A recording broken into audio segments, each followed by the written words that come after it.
안녕하세요. 아는 것이 중요한가? 아니면은 사는 것이 중요한가? 이게 물론 바르게 알아야 바르게 살 수 있습니다. 그런데 바르게 살아야 바르게 알기도 합니다. 흔히 깨달았다 이런 소리를 많이 듣습니다. 그래서 깨달았다. 그 깨달음을 법거량을 한다. 이런 말도 듣습니다. 그런데 한번 생각해 봅니다. 그 깨달았다. 그거 뭐가 그렇게 중요할까요? 깨달았으니까는 어쩌라는 거예요. 그죠? 그 사람 깨달았다고 해요. 그러면은 그래서 어쨌다는 거예요. 그죠? 바로 그렇게 우리가 반문해 보면 됩니다. 부처님께서 깨달으셨습니다. 그래서 어쨌다는 거예요. 부처님의 그 깨달음의 향기가 3000년이 지난 지금까지도 유지되어 오고 있는 거지요. 인류 문명의 한 축을 바꾼 대사건이 됩니다. 그 부처님의 깨달음, 감동이죠. 마음에서 마음으로 전해지는 그 감동으로 나도 바꾸고 세상도 바꾸었습니다. 나도 남도 이롭고 평안한 이 갑갑증, 괴로움을 상실하는 결과를 가져왔습니다. 그래서 부처님의 깨달음이 중요합니다. 깨달음이 중요한 것, 그 깨달음으로 인한 감동이 중요한 겁니다. 그것이 나에게 의미를 갖는 것, 바로 나의 삶에 울림이 있기 때문입니다. 흔히들 하는 말로 나는 그대의 눈이 바른 것을 볼 뿐 그대의 행실을 보지 않는다. 이런 말도 합니다. 그런 말로 또 막행막식, 함부로 행동하고 함부로 먹고 이렇게 온갖 범죄를 무시한 그런 데에 걸림이 없어라. 이렇게도 이야기합니다. 그런데 그것이 과연 옳을까요? 부처님도 그렇게 얘기했을까요? 부처님은 그렇게 얘기하지 않았습니다. 부처님께서 완전한 열반에 드신다. 이렇게 선언을 하셨을 때, 그때 120세 된 수행자가 부랴부랴 찾아왔습니다.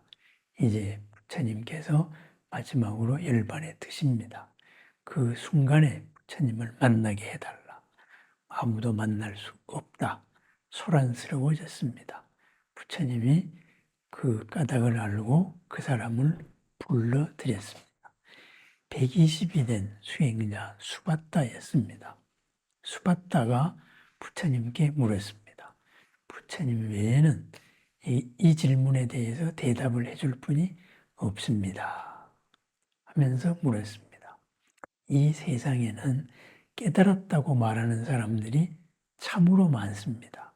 누구도 깨달았다고 하고 누구도 깨달았다고 합니다. 그런데 그분이 누가 바르게 깨달았는지 그걸 우리가 어떻게 알 수 있습니까? 이렇게 물었습니다. 그렇습니다.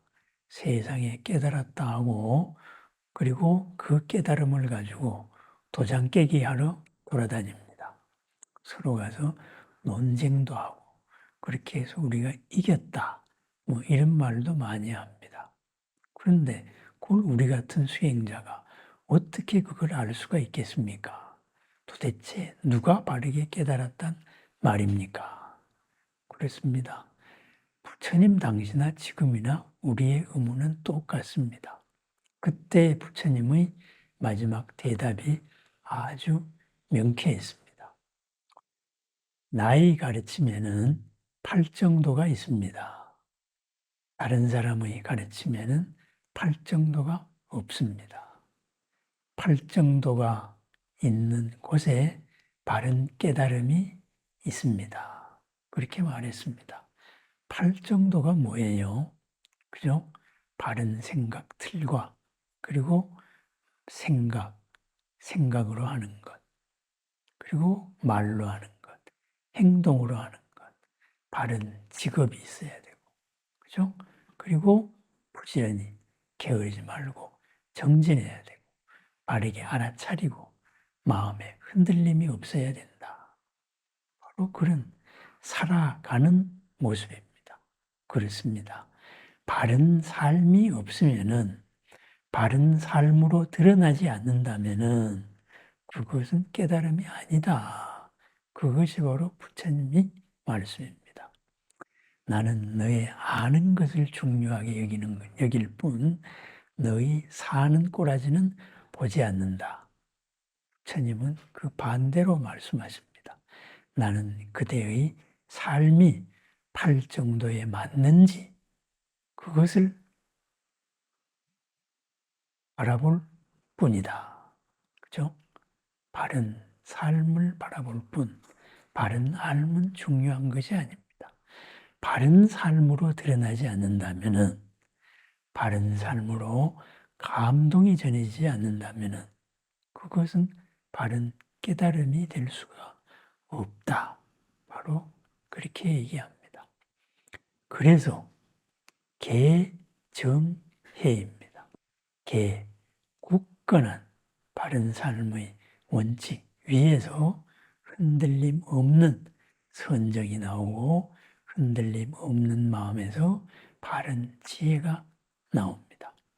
부처님 앞에서 오늘 나의 삶을 돌이켜봅니다. 내가 바른 삶을 살았는가? 나의 삶이 내 의도와는 다르게 다른 사람의 오해를 불러일으키지는 않았는가? 바로 정어, 바른 말입니다.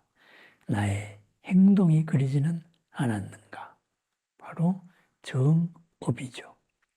내가 푹 처져서 모든 것을 놓쳐버리고 있지는 않았는가? 바로 정진. 내가 항상 깨어서 내 마음의 주인으로 살고 있는가? 정념. 흔들려서 휩쓸리는 마음으로 하루를 살지는 않았는가? 정정. 바른 선정이죠. 나의 생각 틀이 영기적인 바탕에 바르게 하고 있었는가? 바로 올바른 생각의 틀입니다. 그렇습니다. 나의 삶을 돌이켜봅니다. 나의 삶 속에 부처님의 가르침이 있습니다. 부처님이 뭔지 아는 게 중요한 게 아니고 부처님으로 살아가는 하루가 중요합니다. 부처님으로 살아가는 하루. 점점 더 부처님으로 바뀌어지고 있는 하루입니다. 팔정도를 생각해 보면서 나의 삶을 생각합니다. 나의 삶으로 드러나는 모든 것에 바로 깨달음이 드러나고 있기 때문입니다. 깨달음을 드러내는 하루, 팔정도로 전해지는 가까이에서 멀리로 퍼지는 삶의 향기, 바로 보람 가득하고 늘 평안하고 늘 새로운 삶의 즐거움이요 삶의 보람입니다. 오늘 하루 깨달음의 향기 가득한 부처님의 하루를 축원합니다. 감사합니다.